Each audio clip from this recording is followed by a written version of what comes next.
Welcome back to another episode of Magna Meets, and today we are in fact filming our 10th episode, which all of us at Magna Partners are super excited about. And what a better way to mark it by having two guests that we've been in contact with for many, many months. We are big fans of their work. They are Alliance Investments, which are part of the Property Alliance Group.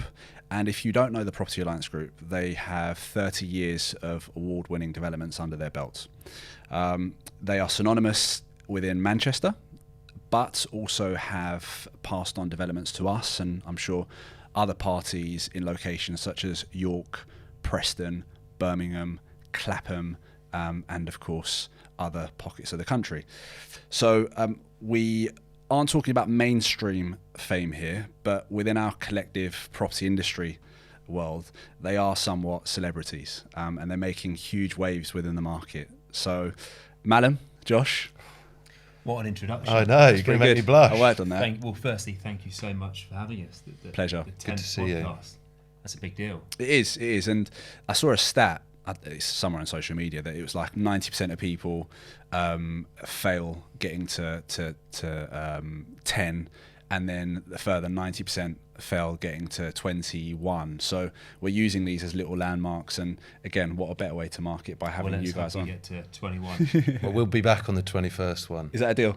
100%. All right, let's do it. So, guys, I've of course made the introduction, and before I do that, I just want to say, as part of the channel and the growth, if you'd like to give us a follow, if you'd like to subscribe, and all the other things along with the likes, it really help us build the channel out, grow the channel, bring you even more content, which we're dedicated to doing. So, Mallam, Josh, you're directors of Alliance Investments. Correct. Now, give us an idea in terms of what do you do? What are your varied roles, or are they quite similar?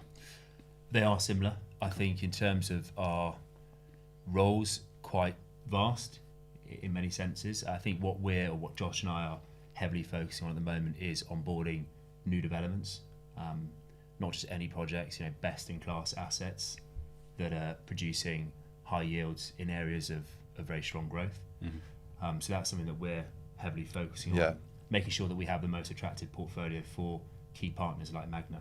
And we'll get into that. Touch on, if you can, a little bit more about the Property Alliance Group, Alliance Investments as a whole. For those who haven't heard about you guys, how would you sum yourselves up? We're a hybrid business. That's the way that we like to describe ourselves. And what I mean by that is we are a developer and a master agency. Okay. So in terms of the evolution, our parent company, Property Alliance Group, has been going for nearly 4 decades. Alliance Investments has been going for nearly a decade. Initially, we were selling everything that our parent company would build, whether that was residential or student. Around 4 years ago, we got to a position where we wanted to work with other key developers across high growth areas to, like I said earlier, to make sure that we have the most attractive portfolio essentially in the game. And that is certainly what we're building. And you two get on a day-to-day basis? Ask me after. Yeah. Well, we're together from about 5:30 in the morning till quite late. So we're lucky we've known each other for nearly 20 years. Wow. Worked off and on for, me in a legal capacity. Yeah, I was going to say your background hasn't always been property, right? Yeah, so I worked at a property firm in Scotland, in Edinburgh, for 8 or 9 years. I studied in Edinburgh.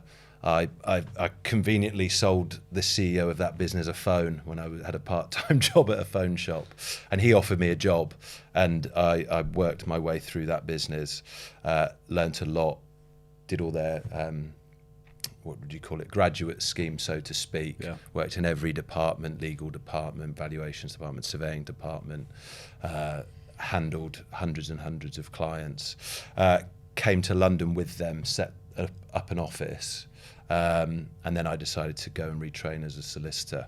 And that's how I was actually introduced to Property Alliance Group, where we worked with them in a legal capacity. And I liked what they were doing.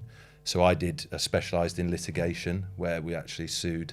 It was a lot of property disputes, but the majority were suing developers. Yeah. So luckily, never Property Alliance Group. But Yeah, so I worked with them there. They're an amazing setup, the best that we'd worked with. So only good things to say. And then I had the opportunity to join the business a couple of years ago, and jumped at the chance. Yeah, and I suppose it's better having him on your side rather than the other side, right? Correct. It's labour intensive. Yeah. Alongside me, but needs must. It's good to have him on board. But in terms of when Josh was a solicitor, you were working heavily or predominantly with our operations team. Yeah. And credit where credit due is that they are phenomenal. And obviously you guys have experience dealing with Beth and Echo and Mabel, all that back end team. That's something that we've heavily invested into over the last 2 to 3 years. Yeah. So that's that benefits the client, but also the partners involved, and of course our development partners. So that's an area of the business that we're very passionate about. I know Lauren gets on really well with Hannah. Yes. Do you know what? While we're on the topic, I think the group that you guys have, we found really, really natural and easy to work with. Everybody's just on it. Yeah. It's the best way to describe it.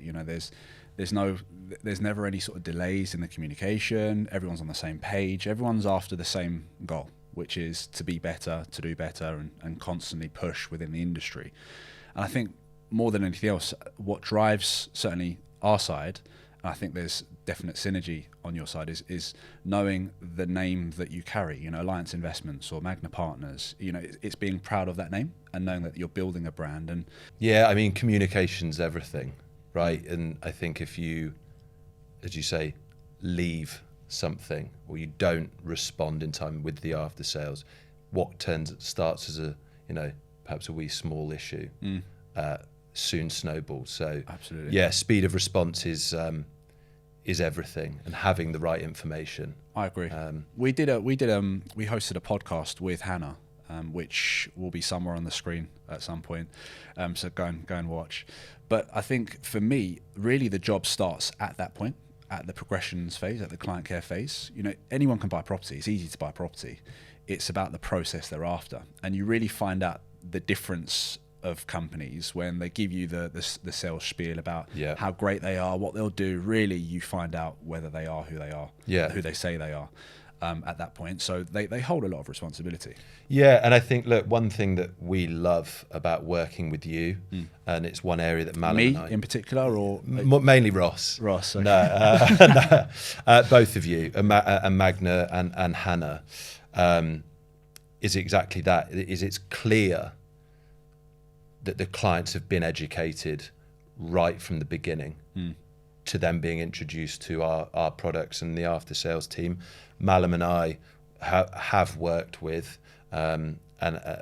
many agents, or have met many agencies who probably don't do that quite as well.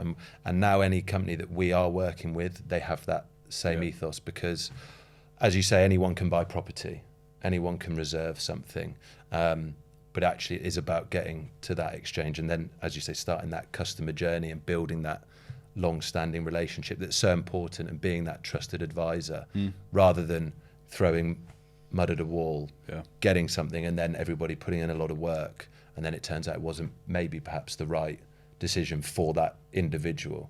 And we noticed that that's top notch with you guys. Really key point on what we just discussed, and to expand on Josh's points, I think where we're different to our competitors is we're heavily involved in completions or throughout that process, and as a business we're incentivized to make sure that completions go through smoothly, whereas some of our competitors are incentivized at the front end, to point of exchange. That's a good point. Whereas our operations team, they will manage valuations, they will do the ensure that mortgages are successful if the client needs a furniture pack, and then to see them through that completion stage and to introduce them to our rentals and management companies. So you're really committed till the end. Committed, yeah, you have to. It's all about guiding.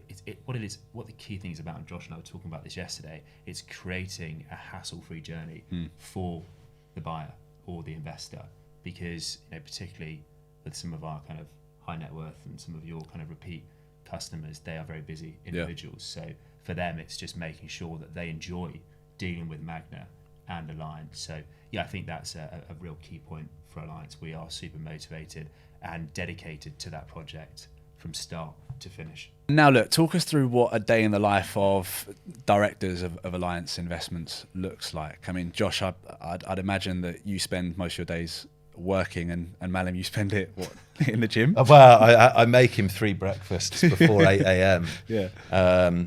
No, as I say, we've known each other a very long time. We're very close. We go to the gym every morning at 5:30. Oh wow, you're early birds. I'm this big because I carry the team. He carries me to the gym. So I'm lucky that I have a free PT. Yeah. And then we're usually in the office by about 7:30. And do you split your time between London, Manchester? Yeah, so we try to go up to Manchester as much as possible. We will try and be there once a week, if not every other week. Okay. It's becoming slightly more tricky now. We're growing the London region, and as we mentioned earlier, a big part of our role is and a vision of Alliance Investments is growing a national portfolio rather than being just northwest based, and that requires us to be in London a lot more. We'll be in the office pretty early. Mallam also runs our Hong Kong division, so you'll probably crack on with that for the first couple of hours of the day, make sure the partners are on board and up to speed, catching up with emails, sure, like you. Yeah. It's just never ending. So no day really is the same for you guys. It's No. I think our core market, since conception was or is Manchester. Like Josh said, I think we're growing that UK-wide portfolio. Last week we were in Torquay, looking at a fantastic development that we're bringing on towards the back end of this month. Next week we're going out to Glasgow. Got a couple sites we've got to see in Sheffield, Newcastle, Leeds. So we're incredibly active, targeting those areas that have fantastic growth stories over the next 5, 10, 15 years. Of those developments that you go and see, how many of them get through to the end? And yeah, it's a good question. To be honest, if we get to a visitation stage, we'll probably be able to rule out 95% of stuff just at a high level. Fine. Would you agree with that? I would, yeah. I think we're getting off at about 10 sites a week now. Okay. So for us, we've actually created, about 12 months ago, we created this kind of 7-step due diligence process for onboarding new projects, touching on what we discussed earlier about the brand of Alliance and kind of carrying on the baton that was given to us from our parent company, Property Alliance Group. It's making sure that we're providing that first-class service. So we need to make sure that the developments we bring on are robust. In line with that. We've done the due diligence, the funding's all in place, that our mortgage partners have assessed the scheme. They're happy that they can get a number of lenders to provide mortgages on the back end.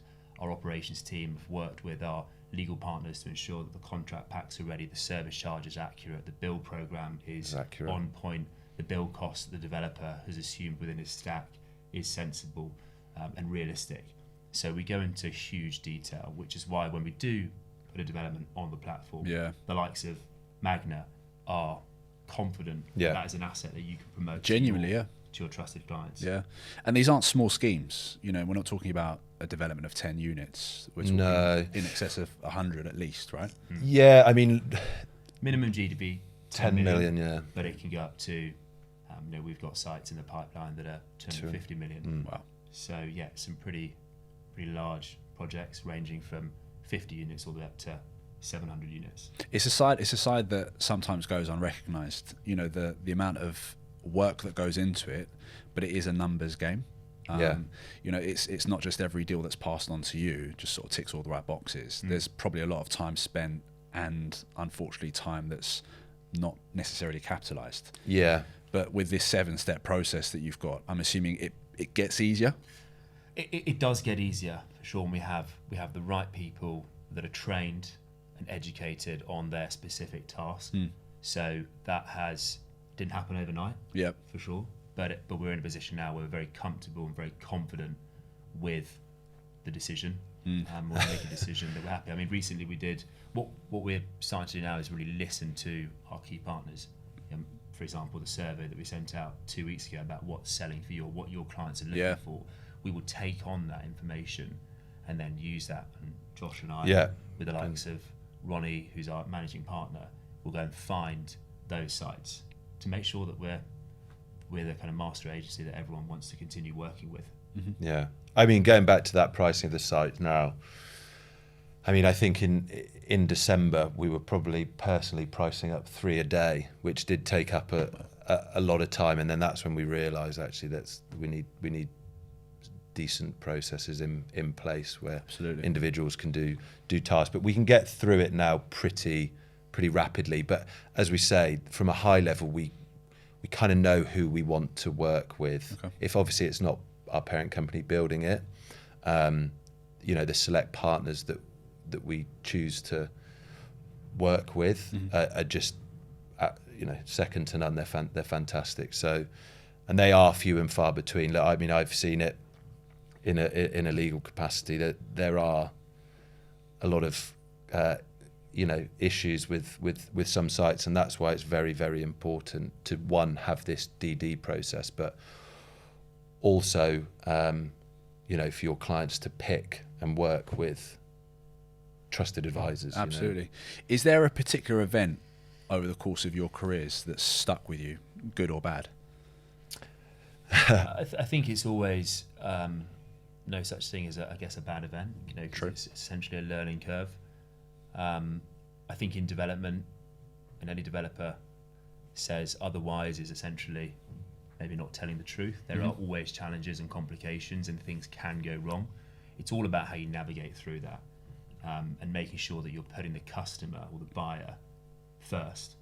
So, for example, and this is being completely transparent on the Magna podcast, we had a fantastic project in Manchester that did experience a delay. Okay. For reasons that we don't necessarily need to go into today. But our chairman, David Russell, who essentially founded the group, was very conscious of the delay and what effect that would have or could have on the buyer, so offered deposits back with interest. Which is unheard of. Yeah, so you're not legally bound to do that, right? It wasn't contractual. And that is essentially to protect the brand and to, again, make sure that the customer comes first. And, no surprise that the vast majority of those investors chose to stay on board, to stick with Alliance, and they made the right decision. It's a phenomenal project, fully tenanted, getting market-leading rents within Manchester, and a lot of those buyers we've done repeat business with. Yeah, a lot of the people, quite a few clients that bought in there initially as an investment ended up actually moving in. Oh, really? Yeah. So when we would go round to look at the project or do site visits or show you around, some of the spec on your developments is unreal. Yeah, I think that's what led to some of these people turning up and being like, right, wow, it is what they said. It looks better than what it's been photographed as. It's like living at that. Well, one is kind of like living in a hotel. I think the demand around those facilities is key, and Mallam will touch on that on the main tenant pool that we attract. But I think that's one big thing, again, going back to it, is saying what you're going to do. Yes. And delivering a product that is as close as, if not better, than the CGIs or, fly through CGI videos is incredibly important to us.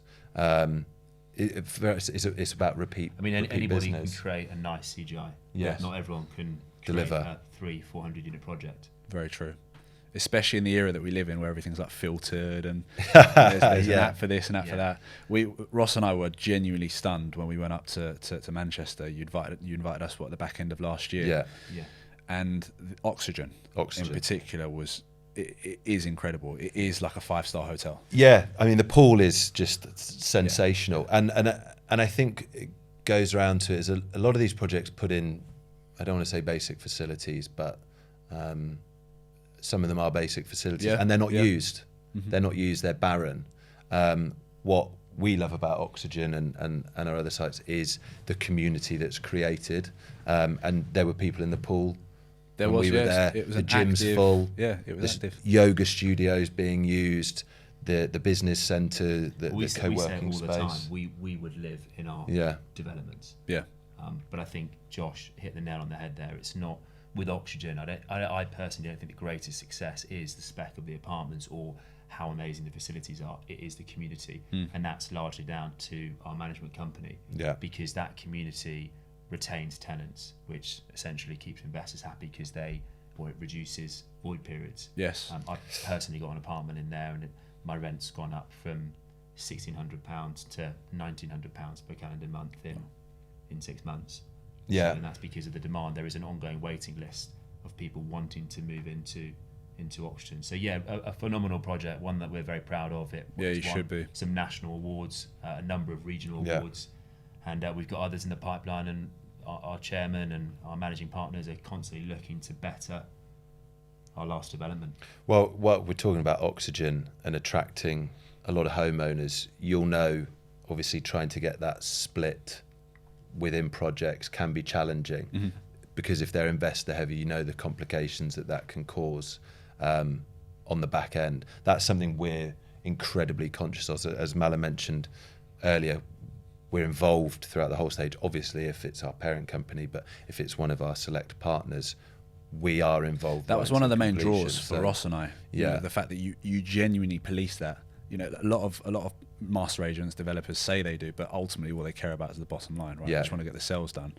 With you guys, we can see and understand that, well, the completions speak for themselves, don't they? The valuations and everything does exactly how it's supposed to. And you'll have experienced that now, because obviously with York, the valuations are going through, they're coming back absolutely fine. So you're now experiencing the efficiency of that process, and you'll have many happy clients, I'm sure. I think we listen to our clients, and by clients I mean our development partners. For example, we've got a lovely boutique project in Zone 2 London, Clapham. Yeah. And the developer sat down with us before we launched the project and said, for me, this is about, it's not just, of course, they're a business, they have to be somewhat profit-led, sure, but they want to create a fantastic community and culture within that development. And we sat down and discussed the best way to achieve that, and one of it was focusing on who we want the buyers to be. And largely, to create the best community, you need it to be owner-occupier heavy. Yes. So we channeled all of our marketing towards end users and a specific type of end user. And we've achieved that. We've got three or four apartments left. And I think we've sold one apartment to an investor. The rest have gone to end users. Yeah. All lovely people that we generally get along with, who are all very excited to move into the apartments. As buyers ourselves, I understand that it's not about things going wrong. It's about what someone does if it does go wrong. And I think that goes a long way, certainly with investors, especially investors, especially their hard-earned money on the line. We live in an era where everyone's very loud when something goes wrong, but very quiet when something goes right. But doing things like that, you realise that offering clients deposits back plus interest, a lot of people would refuse that because that's not their intention. That was never their intention. Their intention is to get the product.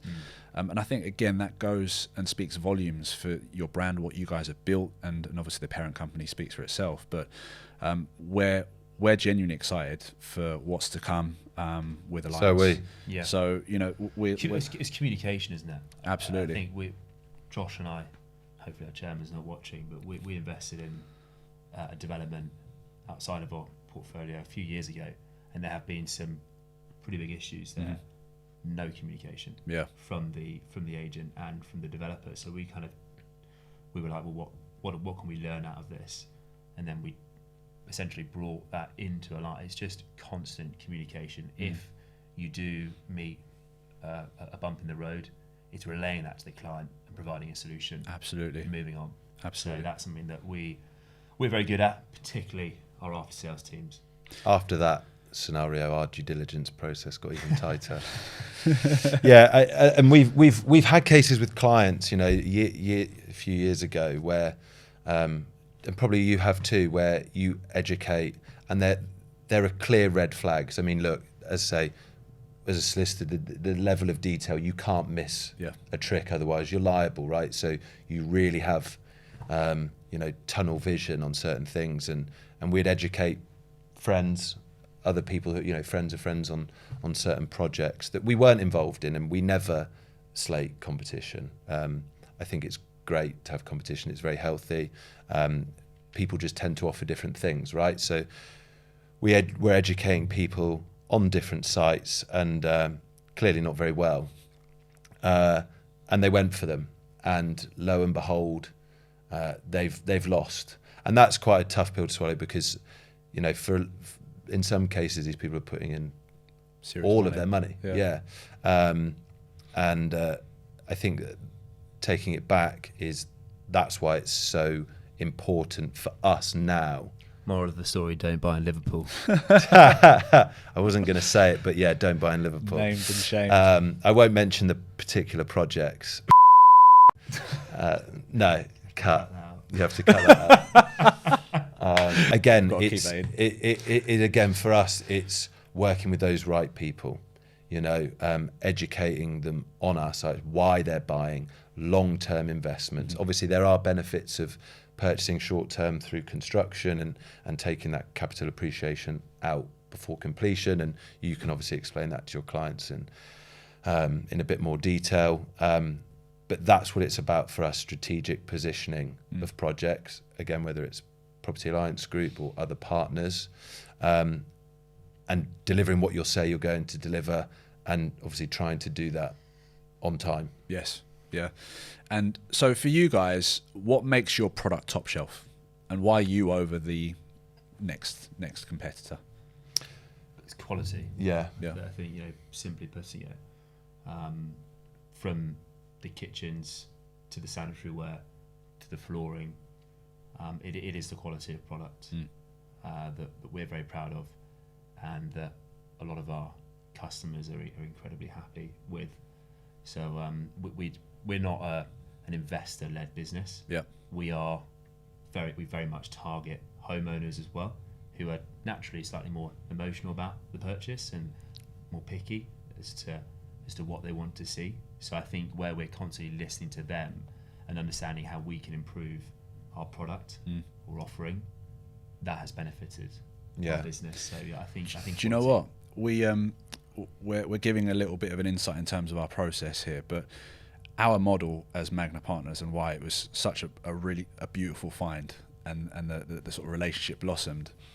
We work with developers that are synonymous within the owner-occupier market, not the investor market. And you've hit the nail on the head. You've basically said what I say to clients 10 times over, which is, you know, you're driven to sell really high quality products to a market that naturally are buying with their emotion, and as you do, you know, you're not buying in an investor scheme where everyone's trying to rent the properties out at the same time. You get idiots that dump the property on the market at ridiculous prices that affect you. So, you know, you get what you pay for, and you're not the cheapest product in the world by any stretch of the imagination. It's not about cheap, but you're pricing the products to sell in today's market, and naturally, from a medium to long term stance, that's gonna work wonders for an investor. You know, all these sort of shortcuts that investors are looking for, these hidden gems, whatnot, they're very far and few in between in today's market. And I think this is where you hear of horror stories. This is where you hear of clients getting burnt. So I kind of just sort of jumped in there, and you know, I had to just say credit where credit is due for you guys. You know, in terms of why you over the competitor. Look, we have a number of different partners that we work with, and are just as great in different ways. I was just going to say, hold on a minute. You're out of here. Cut. I'm out. But I think we need that, because we never want to sort of appear that, or ever come across that we're ramming a square into a circle peg with clients. No. Clients need choice, and it's important. So there's something for everyone, right? Agreed. Price point, location. I think one thing that's also incredibly important on Mallam's point there is block management.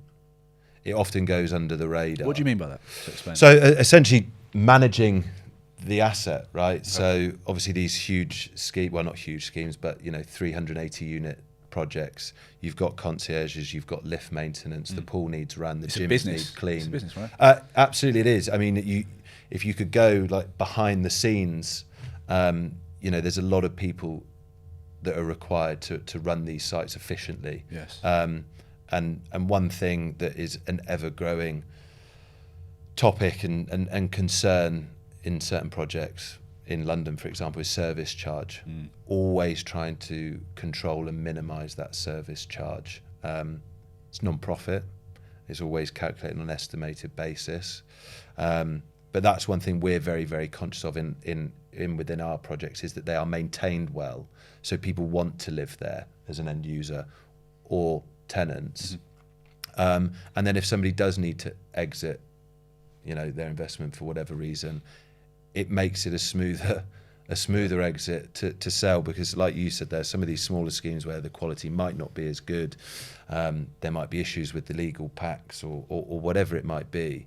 It might be 100% tenanted, and then selling them or obtaining funds, for an incoming purchaser might actually be impossible. So you're then stuck with something that you thought was better initially because it was cheaper. Yes. And you can find yourself in some hot water. Exactly, struggling. I think we sat down, was it week before last, with RFT and some of the partners in the business, talking about, at the moment we're going through a process of locking in our 3, 5 and 10 year plans or goals, and what we want to achieve and where we want to take the business, where we want to improve.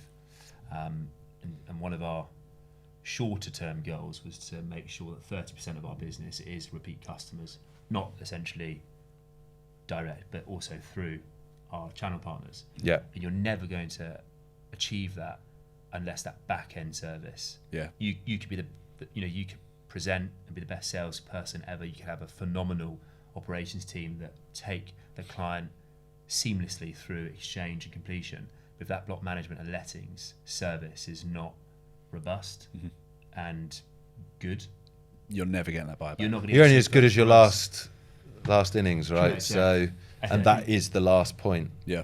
And that's where we've heavily invested and continue to invest in that side of the business, because we're not perfect. There's still areas that we need to enhance, but we know what needs to be done. But you're still trying to enhance them. Of course. And I think that's Absolutely. the thing. You're not complacent. You're not resting on your laurels.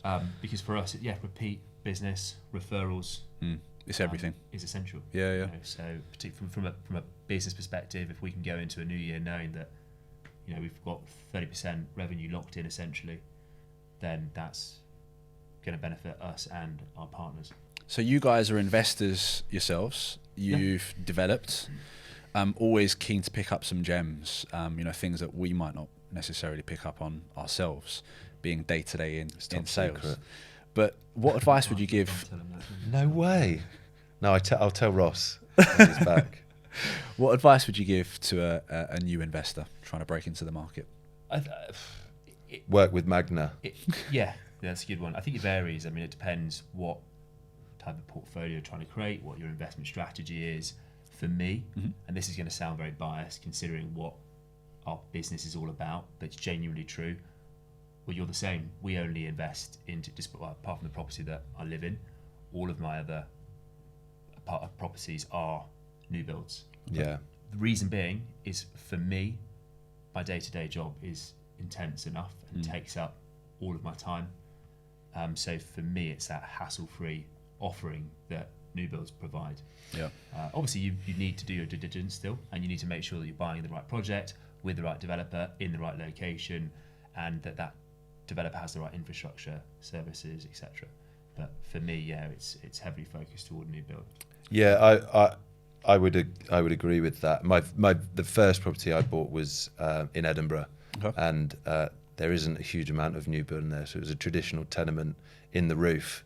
A little 2-bedroom flat for 177 grand I paid for it, but that I've had so many issues with. But I think going back to Mallam is I'm very hands off. I love my job. I don't want to be a professional landlord because I think it is full time. I like being hands off. I've had, personally, Victorian stuff, converted Georgian stuff. And I've spent a lot of money on issues where, noise transmission from neighbouring properties, squeaky floorboard cases, which I've personally been involved in.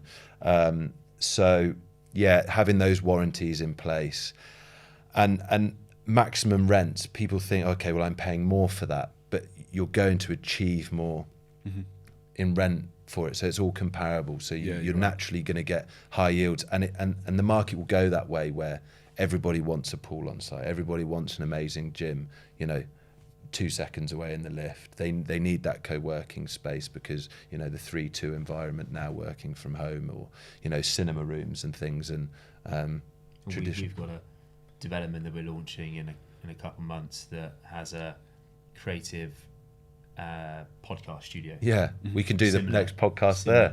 Correct. We can do the 21st okay. one. Yeah. Be involved. All right. And then we'll go swimming in the sea. Yeah. Yeah. I don't think the audience wants to see that. Maybe him. Yeah, maybe We'll get Mallam. Magna Speedos. But I don't think I want to see that we either. do karaoke booths through to other Like amenities card that rooms aren't- and games rooms. Yeah. And Again, it's It goes all back to about- that community feel, right? Correct. Yeah, and what's right for that market and demographic of buyer. We haven't actually discussed this, but we have a stat of our own, which was 80% of clients who have bought Alliance investment stock have only bought Alliance investment stock on their next purchase, which for us says a lot. I think it just goes back to just saying what you're going to, deliver, what you say you're going to deliver. It's very, very simple. Property isn't complicated, right? I mean, look, in your world, yes, there are complications to get to us, which is the product, and we want it as simple and efficient as possible. But in the grand scheme of things, it's not that complex. Who's involved? Yeah. Who's building it? What's their funding in track place? record? The track record of the directors in that company, for example, a simple look on company's house, and you might go on and find out that this guy's been struck off. He's been involved in however many projects. The site's changed hands 6-7 times. They don't have funding involved. You can see when charges were put onto the land or registered. It is fairly straightforward, but it comes down to time again. Which is what we do for our clients, right? Exactly. Yeah. I think with 100%, you can't recommend. We've got friends or clients having the right broker or the right advisor is paramount importance. And obviously, you essentially don't charge the client for your service, charged to the developer, so they're not paying for that. Yeah. But some people will think that necessarily isn't the case. So on the idea of track record, directors and whatnot, this is what we're here to do. We understand, going back to it, people have lives, they're busy. This isn't what they do full time.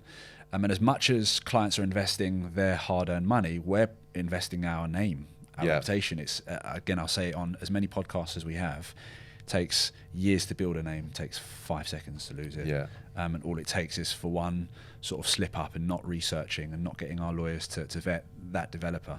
We're not driven by material or fees that are offered to us. In some cases we get offered ridiculous amounts of money behind the scenes, but we turn it down because we know what that comes with, what it's attached. Yeah, absolutely. It's not worth it for us. What's next for you guys?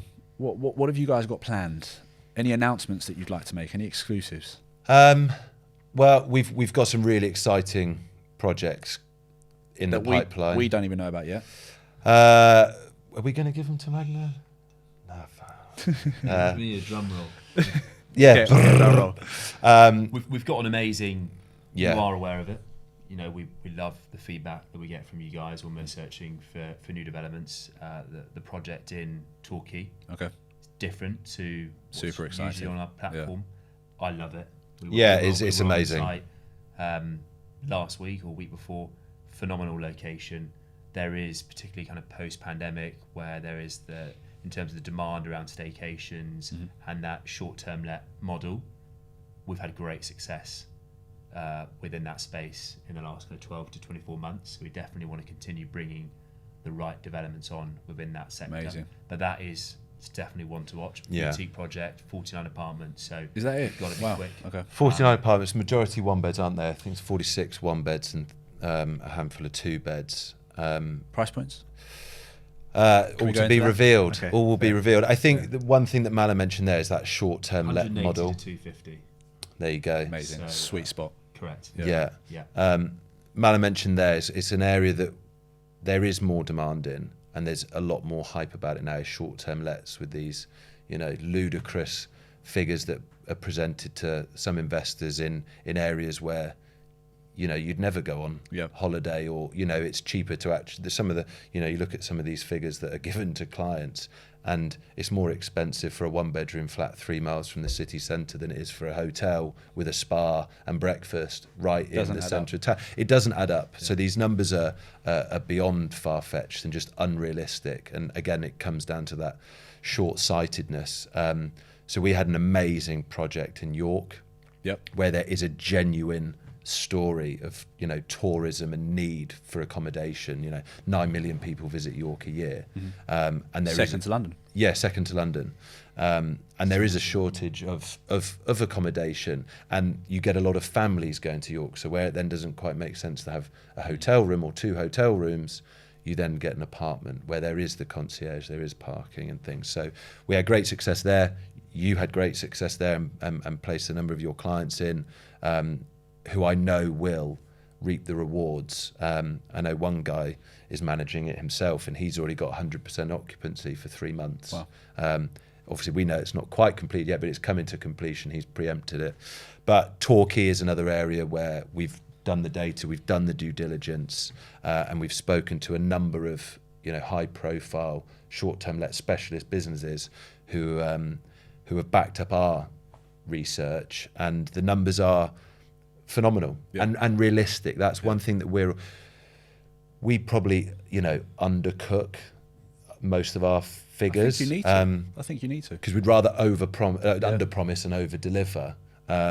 So Torquay's an amazing site. The contract and the developer is incredibly ethical, and I shouldn't say this, and hopefully he never sees it, but he probably over-specs things. So the spec is going to be. Cut that out, please. The spec is top notch. This is just an insight. Yeah. This is just an insight, by the way, to what you guys do when you're actually presenting a case to us. The audience get to see the passion behind what you guys do. Yeah. There is that passion, and it's real. And that excitement, it is genuine, because we, as we go back to, we look at so many sites. Yeah. And we, it is tiring. So once something's actually gotten through that process. We will love it. Yeah, we genuinely will love it and believe in it. I think as well where the passion shines through is when the site is, or the development rather, is handed over to our marketing team. Yeah, a project like Torquay, with the stats that we can present to investors, it clearly makes sense. There's a strong story there, and the figures are very attractive.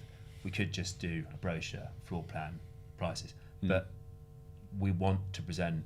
You're going to town. Asset. Of course we are. Yeah. And we're creating, virtual tours, development videos, drone footage. We'll do kind of interviews with short-term let specialists within the local area, because, like you just said, John, we are passionate about our projects. When we bring a project to market, we want it to look its best, which benefits your clients, and which ultimately benefits our development clients as well. Yeah. In terms of other announcements, I think one that is kind of exclusive to this Magna podcast, and one that's not public knowledge, is we're going to be opening 2 more offices. Okay. So we've got 7 now. So Manchester, London, Dubai, Singapore, Shanghai, Hong Kong, Mumbai. So you're going for exponential growth. We are, yeah. I can't say exactly where those locations are. The moon and Mars. Yeah, but again, it just goes back to brand and reach. Amazing. For sure.